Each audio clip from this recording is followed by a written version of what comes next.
cristiana morando en tiendas con Isaac y Jacob, coherederos de la misma promesa, porque esperaba la ciudad que tiene fundamentos, cuyo arquitecto y constructor es Dios. Por la fe también la misma Sara, siendo estéril, recibió fuerza para concebir y dio a luz aún fuera del tiempo de la edad, porque creyó que era fiel quien lo había prometido. Por lo cual también de uno, y ese ya casi muerto, salieron como las estrellas del cielo en multitud, y como la arena innumerable que está en la orilla del mar. Conforme a la fe murieron todos estos sin haber recibido lo prometido, sino mirándolo de lejos y creyéndolo, y saludándolo, y confesando que eran extranjeros y peregrinos sobre la tierra. Hasta aquí la porción de las Escrituras. Ahora, por favor, busque Romanos 4:11, en donde se le llama a Abraham padre de todos los creyentes. Así que Abraham tiene más o menos cubierto el mercado cuando se trata de la enseñanza de la fe. Escúcheme con atención. No puedo enfatizar lo suficiente la importancia de la fe. Y no estoy hablando de algo incidental. En Hebreos 11:6 leemos, pero sin fe es imposible agradar a Dios. Y usted quiere agradar a Dios, ¿verdad? Bueno, si usted quiere agradar a Dios, hágalo sin que importe a quién desagrade. Pero si usted desagrada a Dios, no importa a quién agrade.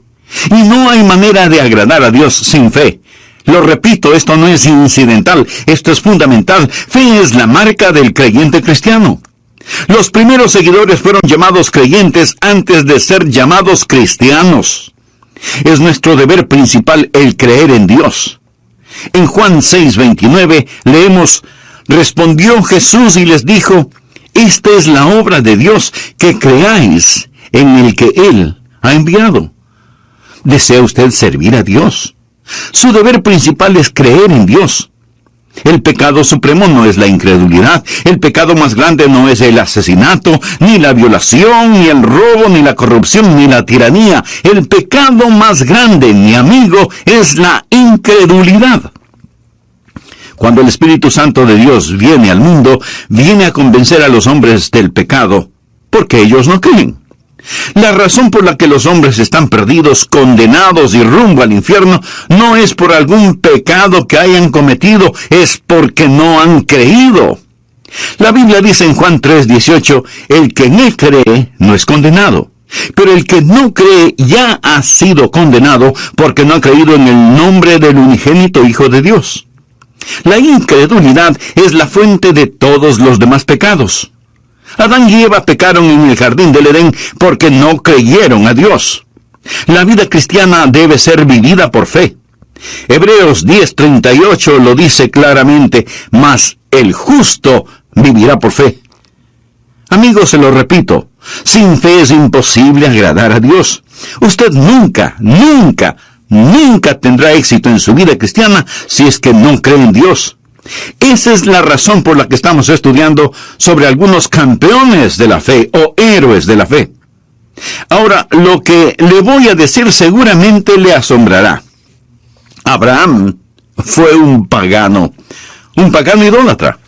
Vivió en un lugar llamado Ur de los Caldeos, cuando Dios le habló y le inscribió en la escuela de la fe, 2000 años antes del nacimiento de Jesús en la tierra. Abraham fue un pagano, y además tenía 75 años cuando asistió a la escuela de la fe. Así que no me diga que usted es demasiado malo o demasiado viejo como para no querer caminar esta gloriosa vida de la fe. Por supuesto que puede, piénselo.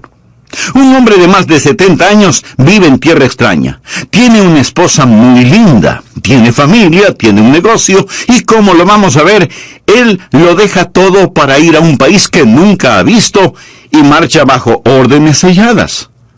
Dios no le dice a dónde va a ir. Dios no le dice cuánto tiempo se demorará en llegar a ese lugar. Dios no le dice qué es lo que tendrá que hacer una vez que llegue, ni por cuánto tiempo se quedará allá, o qué es lo que va a suceder. Dios simplemente le dice, levántate y vete. Y él así lo hizo, inscrito ya en la escuela de la fe. Y la palabra de Dios dice que Abraham y Sara fueron extranjeros y peregrinos en la tierra de Canaán. Lo mismo que nosotros Note que Abraham no fue un fugitivo. No estaba huyendo de su hogar, no era un vagabundo, no estaba buscando una casa, era un extranjero lejos de su hogar y era un peregrino yendo hacia su hogar. Y eso vamos a aprender acerca de él, porque lo que es verdad sobre Abraham no es una mera historia. Ha sido escrita para nuestro beneficio. ¿Por qué cree que Dios puso esto aquí en el capítulo 11 de Hebreos? Si no fuera para que sirva de inspiración y sea una herramienta informativa para que nosotros podamos usarla. Quiero que aprenda 6 poderosos principios y oro para que el Espíritu Santo de Dios los inscriba en su corazón. Vienen directamente de las páginas de las Escrituras para ayudarle a que tenga una fe dinámica que traerá el cielo a su alma. Espero que usted esté listo mental y espiritualmente. El primer principio es un principio auditivo. Debemos escuchar a Dios. Leamos Hebreos 11:8. Por la fe Abraham, siendo llamado, obedeció para salir al lugar que había de recibir como herencia, y salió sin saber a dónde iba. Siendo llamado es una frase operativa, o sea que oyó la voz de Dios, fue llamado. Recuerda lo que dice Romanos 10:17. Así que la fe es por el oír, y el oír por la palabra de Dios. Es un principio auditivo. Usted debe escuchar a Dios. Si leemos la historia de Abraham en el capítulo 12 de Génesis, vamos a encontrar que Dios le habló a Abraham en forma personal. Leamos los 3 primeros versículos. Pero Jehová había dicho a Abraham: vete de tu casa y de tu parentela y de la casa de tu padre a la tierra que te mostraré. Y haré de ti una nación grande, y te bendeciré, y engrandeceré tu nombre, y serás bendición. Bendeciré a los que te bendijeren, y a los que te maldijeren maldeciré. Y serán benditas en ti todas las familias de la tierra.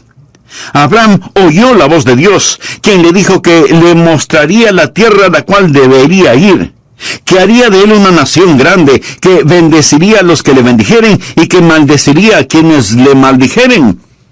La raíz de la fe es el escuchar la voz de Dios. Esto lo establece Génesis 12. Pero en el capítulo 11 de Génesis encontramos algo que es un verdadero contrasentido. Encontramos a un pueblo tratando de construir una gigantesca torre que llegue hasta el cielo. La tristemente famosa Torre de Babel. Quiero que note la diferencia entre Génesis 11 del 1 al 4 y Génesis 12 del 1 al 3. Leamos Génesis 11, los primeros 4 versículos. Tenía entonces toda la tierra una sola lengua, y unas mismas palabras. Y aconteció que cuando salieron de oriente, hallaron una llanura en la tierra de Sinar. De paso le informo que Sinar es Babilonia, y Babilonia es Irak. Y se establecieron allí. Y se dijeron unos a otros: vamos, hagamos ladrillo y cozámoslo con fuego. Y les sirvió el ladrillo en lugar de piedra y el asfalto en lugar de mezcla. Y dijeron: vamos, edifiquémonos una ciudad y una torre cuya cúspide llegue al cielo, y hagámonos un nombre, por si fuéremos esparcidos sobre la faz de la tierra. Ahora comparemos eso con Génesis 12. En los 3 primeros versículos, Dios dice varias veces lo que Él hará, y le dice a Abraham: te llevaré a un lugar especial, te bendeciré, haré de ti una nación grande. En Génesis 11, el hombre dice: hagamos esto y hagamos aquello. Mi amigo, la mayoría de las personas en nuestra ciudad y en todas las ciudades del mundo están en el negocio de hagamos esto y hagamos aquello. Estamos tratando de edificar rascacielos hasta el infierno. Estamos tratando de construir utopías. La fe escucha la voz de Dios cuando dice: haré. Esta gente en la tierra de Sinar no solo querían construir una torre que llegara al cielo, sino que también querían tener un nombre imperecedero. Y pregunto, ¿alguien sabe alguno de esos nombres? La respuesta es no. Sabemos del nombre de Abraham porque Dios le dijo: engrandeceré tu nombre. Pero surge una gran pregunta: ¿cómo podemos escuchar la voz de Dios? Eso es lo que la mayoría de nosotros preguntamos. Algunos vienen a mí diciendo: pastor, quisiera escuchar la voz de Dios. ¿Qué debo hacer? ¿Cómo puedo yo, un simple mortal, decir cuál es la voluntad de Dios y por lo tanto creer en Dios?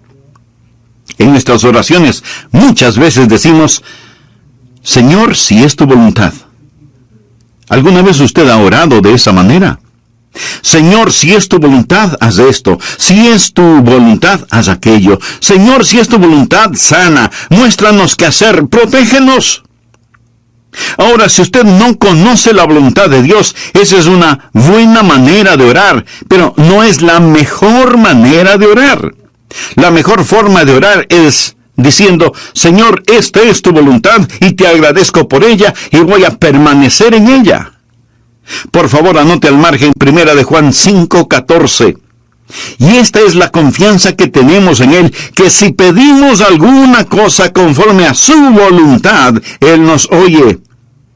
¿Tiene usted la confianza como para decir, Señor, esta es tu voluntad, confío en ella? Ahí es cuando se hace presente una gran fe. Una gran fe no es el producto de tratar de adivinar la voluntad de Dios. Pastor, ¿cómo podemos escuchar la voz de Dios? Bueno, primero vamos a tener que admitir que Abraham escuchó la voz de Dios de una manera en que ninguno de nosotros la ha escuchado. Al menos, así lo creo. Dios se apareció a Abraham y le habló. Se le apareció como el ángel de Jehová. Note lo que dice Génesis 12:7. Y apareció Jehová a Abraham, así se llamaba entonces, y le dijo, a tu descendencia daré esta tierra. Y edificó allí un altar a Jehová, quien le había aparecido. Dios nunca se me ha aparecido de esa manera, ni siquiera a Moisés. Dios le habló a Moisés desde una zarza ardiendo. Yo nunca he visto una zarza ardiendo en forma sobrenatural. Dios le habló a Moisés sobrenaturalmente. Leo en la Biblia que Dios le habló a Saulo, quien más tarde sería el apóstol Pablo. Le habló en el camino a Damasco. Se le apareció en una visión en medio del resplandor del sol del mediodía, y Saulo oyó una voz desde el cielo. Yo nunca he escuchado algo así. Nunca he visto algo así. Simón Pedro estaba en el techo de una casa, y un ángel vino a él y tuvo una visión. Todas estas personas escucharon la voz de Dios en forma sobrenatural. ¿Es eso lo que estamos esperando hoy? Esa no es la norma para nosotros. ¿Significa entonces que no podemos escuchar la voz de Dios? No estoy diciendo eso. ¿Significa que somos menos? No. Significa que somos más. ¿Tenemos menos ventajas? No.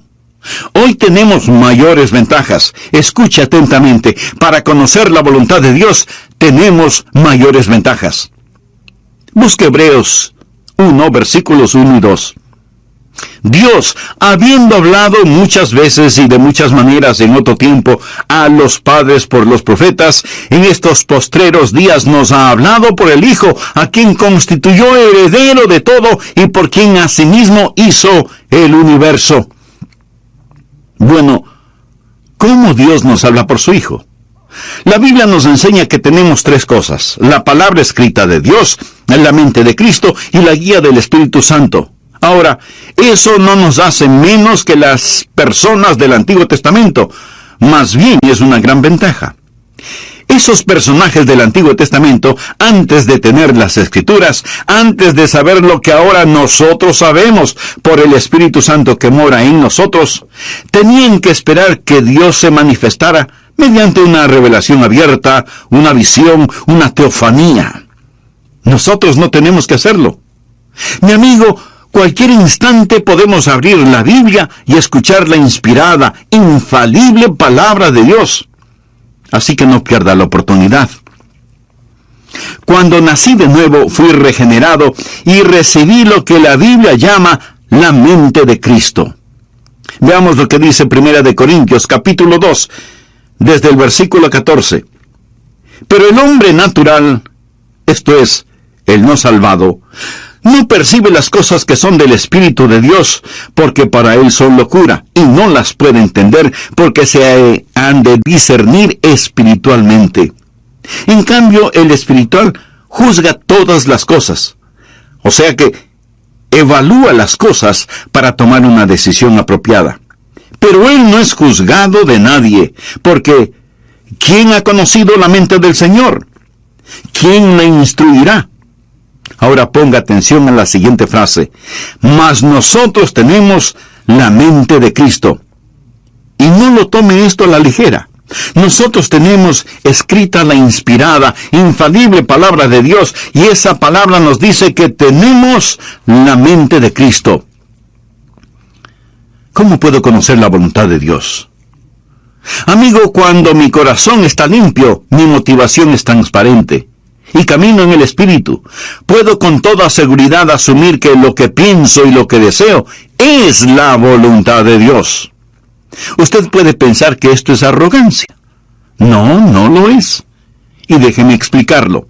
Verá, el diablo quiere ponernos bajo la idea de que nosotros no podemos conocer la voluntad de Dios. Pero por supuesto, sí podemos conocerla. Debería ser una condición natural el que conozcamos la voluntad de Dios.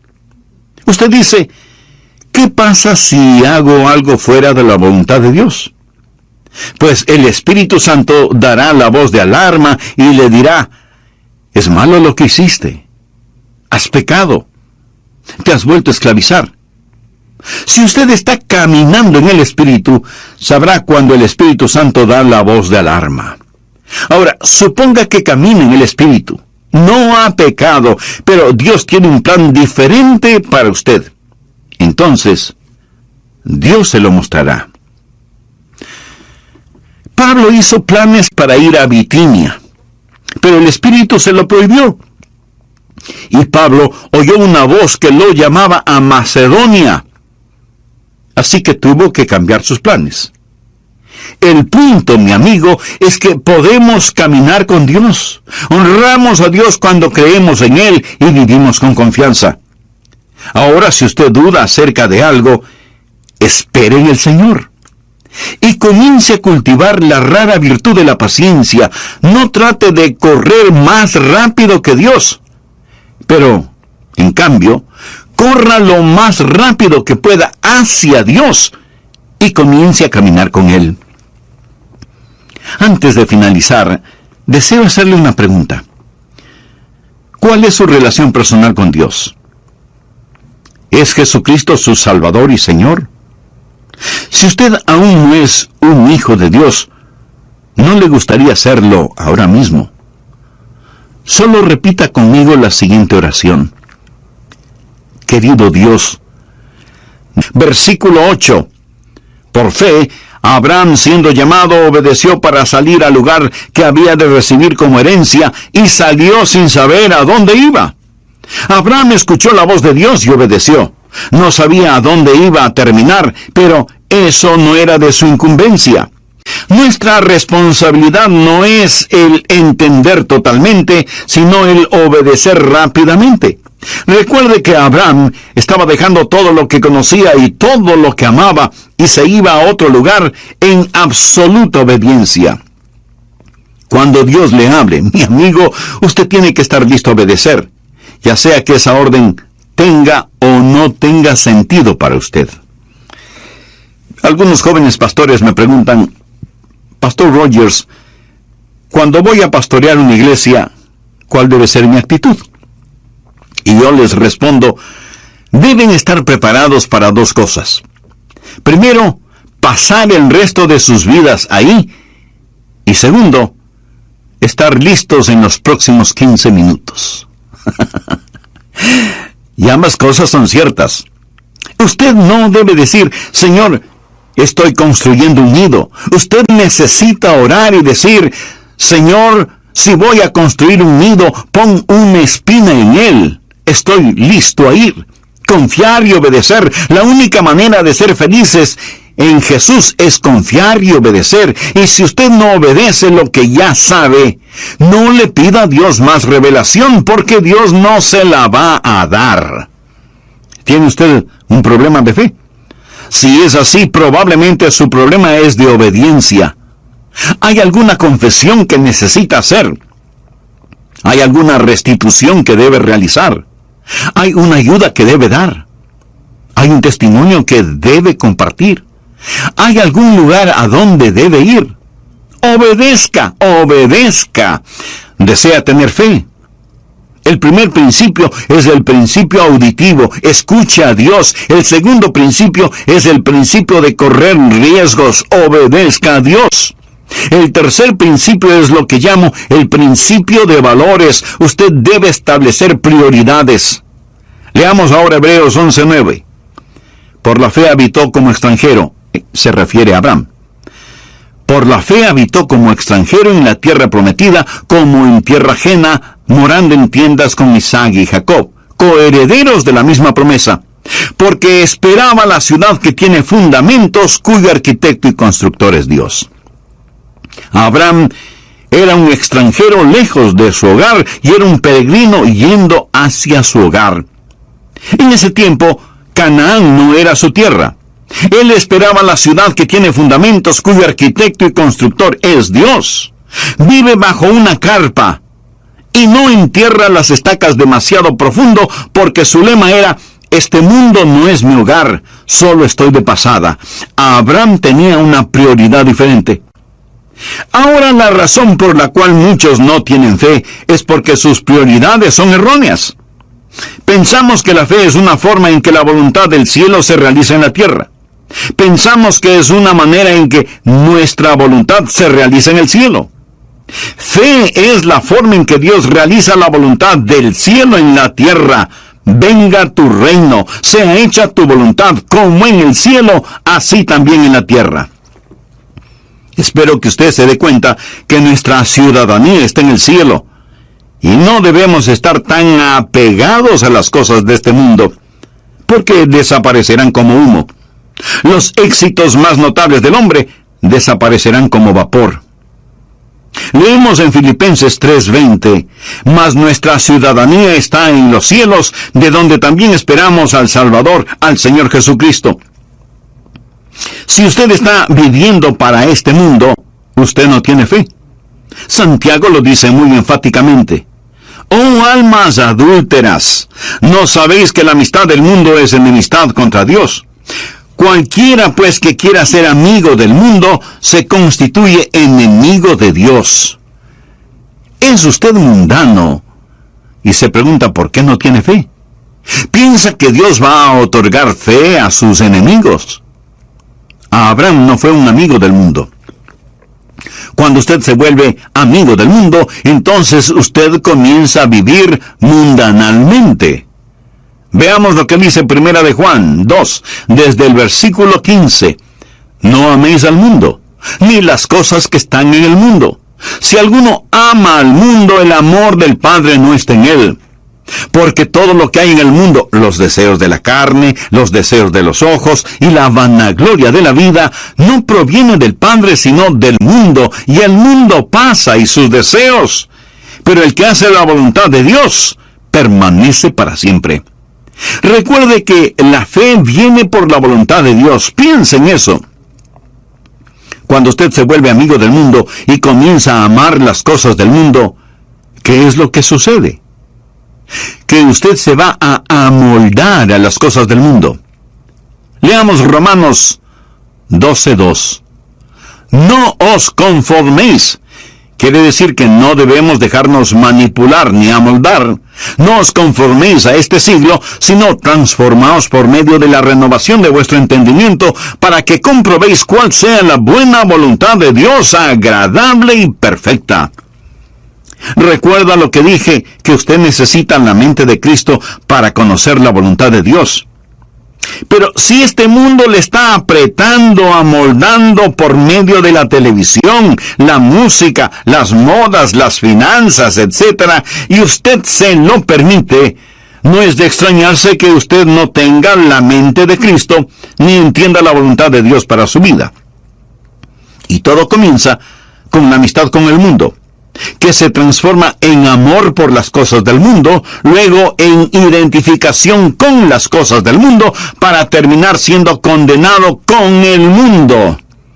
Primera de Corintios 11:32 dice, mas siendo juzgados, somos castigados por el Señor, para que no seamos condenados con el mundo. Hay buenas ilustraciones sobre esto.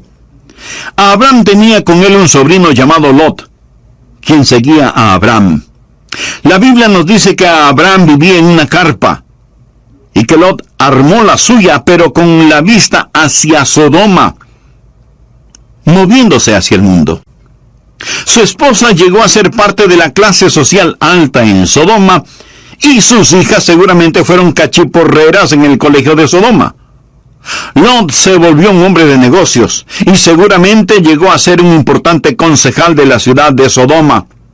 Pero cuando el juicio de Dios cayó sobre Sodoma, Lot lo perdió absolutamente todo. En la actualidad se oye mucho acerca de la separación de la iglesia y el Estado.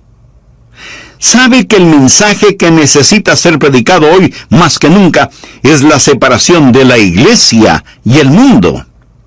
La palabra de Dios es enfática en señalar que los hijos de Dios estamos en el mundo, pero no somos del mundo.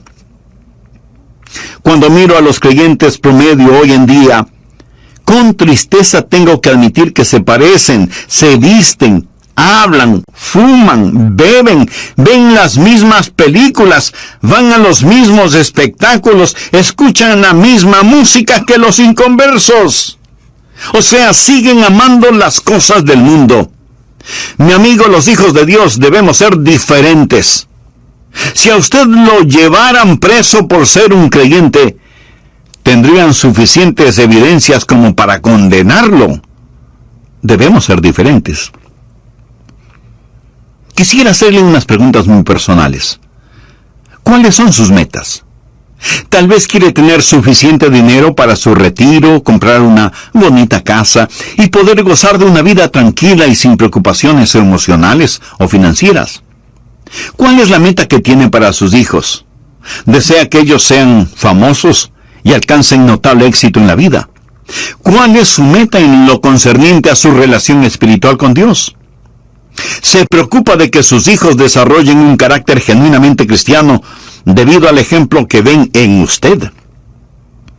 ¿Dejaría su trabajo presente y aceptaría otro menos importante y con menos dinero si eso ayuda al crecimiento espiritual suyo y de su familia? ¿Es su meta solo impresionar a la gente? ¿En compañía de quién preferiría estar? ¿De los ricos, famosos y mundanos? ¿O de los pobres, sencillos y puros? ¿Qué significa para usted la frase, buscad primeramente el reino de Dios y su justicia? Mi amigo, sin fe es imposible agradar a Dios. Y deseo que grabe en su corazón que si usted agrada a Dios, no importa quién desagrade, pero si usted desagrada a Dios, no importa a quién agrade. Bien, veamos el cuarto principio, que es el principio de visión. Mantenga enfocada su fe. Usted está escuchando este mensaje este momento y aún puede estar de acuerdo con lo que estoy diciendo, pero tan pronto como usted comience a hacer otras cosas, este mensaje puede quedar fuera de foco si es que no tiene cuidado.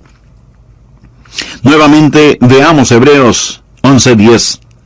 Porque esperaba la ciudad que tiene fundamentos, cuyo arquitecto y constructor es Dios. Aquí la palabra operativa es esperaba. Ahora leamos el versículo 13. Conforme a la fe murieron todos estos sin haber recibido lo prometido, sino mirándolo de lejos. Este es el principio de visión del que estoy hablando. Y creyéndolo, y saludándolo, y confesando que eran extranjeros y peregrinos sobre la tierra. Es fácil perder el enfoque que tenemos sobre los valores correctos. Es tan fácil el tener pensamientos y deseos mundanos. Anote al margen Colosenses 3, los 2 primeros versículos. Si pues habéis resucitado con Cristo, buscad las cosas de arriba donde está Cristo sentado a la diestra de Dios. Poned la mira en las cosas de arriba, no en las de la tierra. Abraham fue un hombre que tuvo una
visión.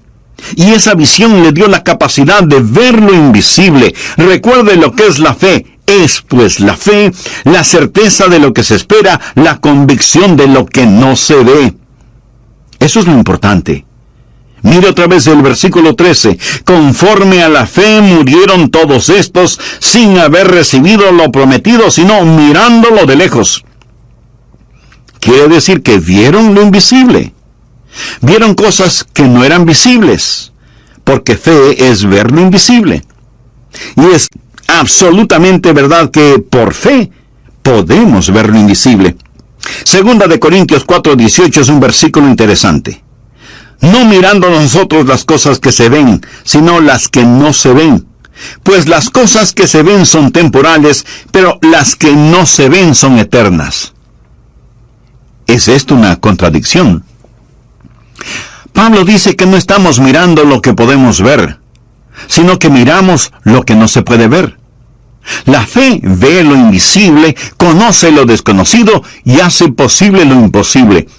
Es una visión que está enfocada, y usted debe mantener su fe en estas cosas. Un hombre fue al consultorio de un psiquiatra. La enfermera fue donde el doctor y le dijo: doctor, aquí está un hombre que dice que necesita verle, pero creo que está loco, porque piensa que es invisible. Y el doctor le dice a la enfermera: entonces, dígale que no le puedo ver. Mi amigo, hay un mundo invisible. Hay un mundo que es mucho más real que este mundo, y todos estos héroes de la fe fueron personas que pudieron ver lo invisible. Nosotros vivimos una vida en donde todo lo que vemos está frente a nuestros ojos. La familia, la casa, el carro, el trabajo, la oficina, etc. No vemos la necesidad de visión. Nunca miramos hacia el cielo. No queremos ver más allá de nuestras narices. Aún en nuestro mundo material hay gente que deja su marca. Exploradores, novelistas, inventores, científicos, deportistas. Todos estos tienen la habilidad de ver lo invisible. El hecho de que esté hoy predicando este mensaje es porque Dios puso un sueño en mi corazón y ahora ese sueño es realidad.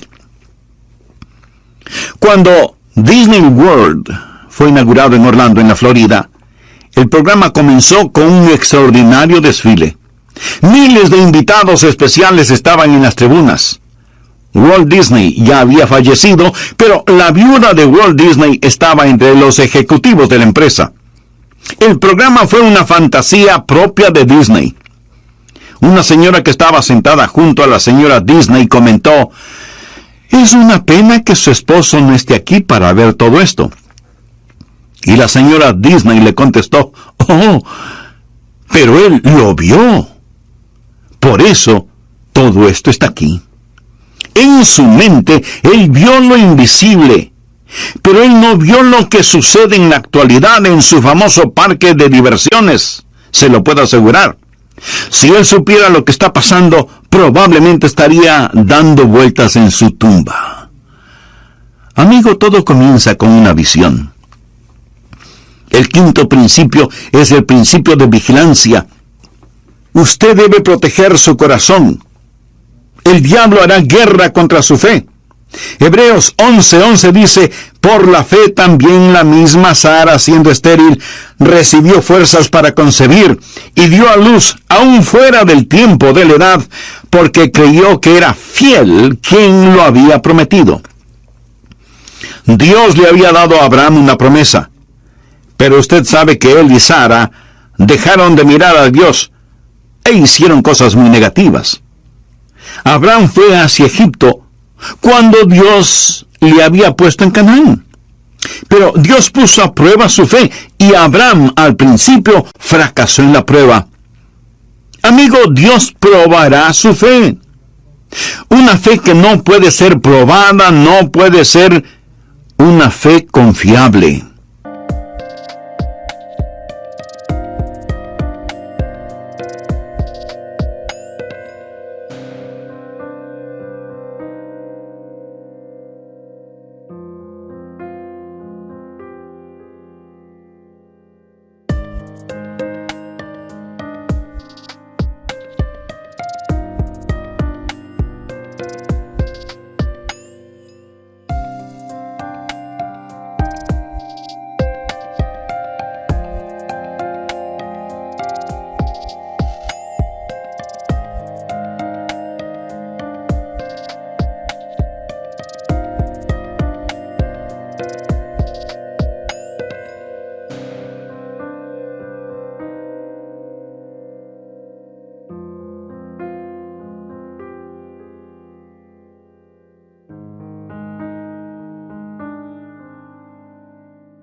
La Biblia habla de las pruebas de nuestra fe.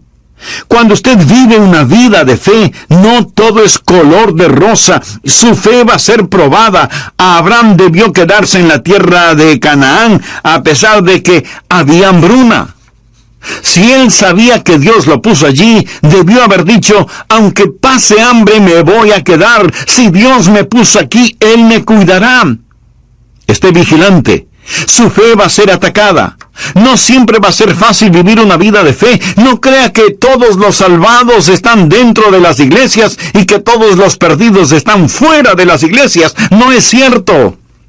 En el hogar, no crea que no va a tener ningún problema en su vida matrimonial solo porque tiene fe. En la vida, no piense que no va a tener quebrantos y a derramar lágrimas. Amigo, usted va a enfrentar problemas a pesar de vivir una vida de fe. Pero Abraham retornó a la vida de fe. Y vamos ahora al sexto y último principio, el principio de la victoria. Goce de las bendiciones. Hebreos 11:12 dice, por lo cual también de uno, y ese ya casi muerto, salieron como las estrellas del cielo